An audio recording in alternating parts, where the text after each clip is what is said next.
고용보험이 30년 만에 대개편을 맞고 있습니다. 시니어들이 많이 있는 단기 알바, 초단시간 근로, 플랫폼 업무 등에도 고용보험 혜택 가능해집니다. 고용보험이 소득 기준 중심으로 바뀌기 때문입니다. 정부가 고용보험 제도를 도입한 이래 처음으로 근본적인 개편에 나선 것입니다.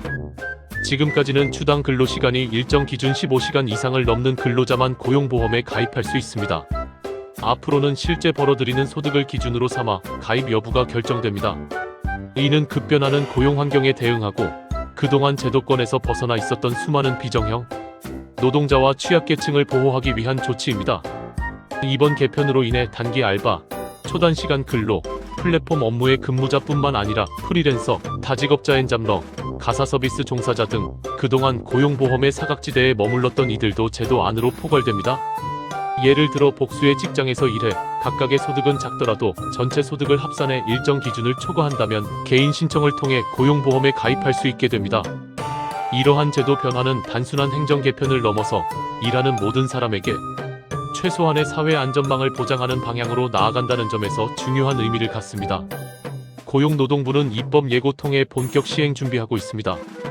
고용노동부는 고용보험법과 고용산재보험료 징수법의 개정안을 마련해 입법 예고하고 올해 2025년 시행을 목표로 하고 있습니다. 이 법안은 노동시장의 유연화, 고용 형태의 다양화, 그리고 일시적 소득 발생 구조에 대응하기 위해 설계된 것입니다. 정부는 특히 국세청의 소득 자료와 연계해 실시간 가입 현황 파악이 가능하도록 시스템을 구축하고 있습니다. 국세청의 소득 정보를 활용하면 개별 사업장이 파악하지 못한 미가입 근로자도 자동 식별할 수 있으며 정부는 이들을 직권으로 고용보험에 편입시킬 수 있게 됩니다. 이는 고용보험의 누락률을 대폭 낮추고 보다 투명하고 공정한 운영이 가능하게 만듭니다. 실업급여 계산 방식도 현실화됩니다. 고용보험 개편은 실업급여 산정 체계의 변화도 포함하고 있습니다. 현재는 고용보험료는 보수를 기준으로 부과되지만 구직급여는 평균 임금을 바탕으로 계산되어 중복된 절차가 필요했습니다. 앞으로는 보험료 산정과 동일하게 실제 소득을 기준으로 실업급여를 지급하여 행정의 효율성과 정확성을 높일 예정입니다. 또한 기존에는 퇴직 전 3개월간의 평균 임금만을 기준으로 실업급여가 산정됐지만 앞으로는 1년간의 평균 소득을 반영해보다 공정한 지급이 가능해질 전망입니다. 이는 소득의 일시적인 변동에 따른 과대과소 지급 문제를 방지할 수 있다는 장점이 있습니다. 사업주 부담 가중도고 현장의 우려도 커질 수 있습니다.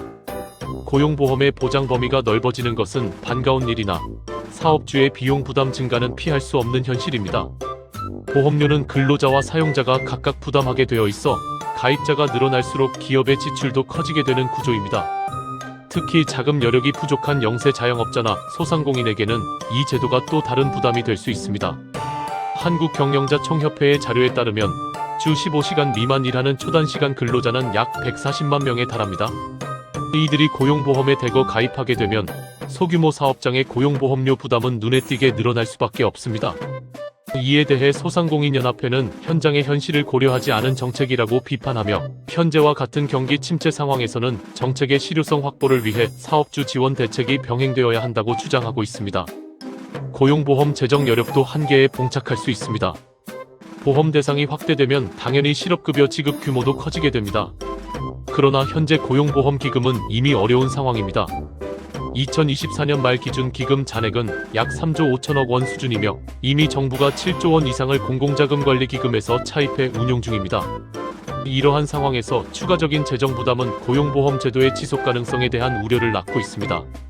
전문가들은 가입 확대만을 앞세울 것이 아니라 재정 건전성을 확보할 수 있는 방안이 병행되어야 한다고 강조합니다. 정책 실현을 위한 균형 잡힌 대책 필요합니다. 노동자의 사회 안전망을 강화하겠다는 정부의 의도는 분명 긍정적입니다. 하지만 제도 확대의 부담을 민간에만 전가해서는 정책의 지속성과 공정성에 문제가 발생할 수 있습니다.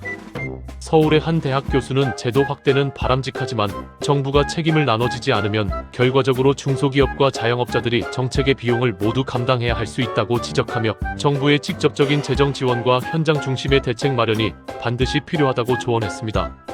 마무리하겠습니다.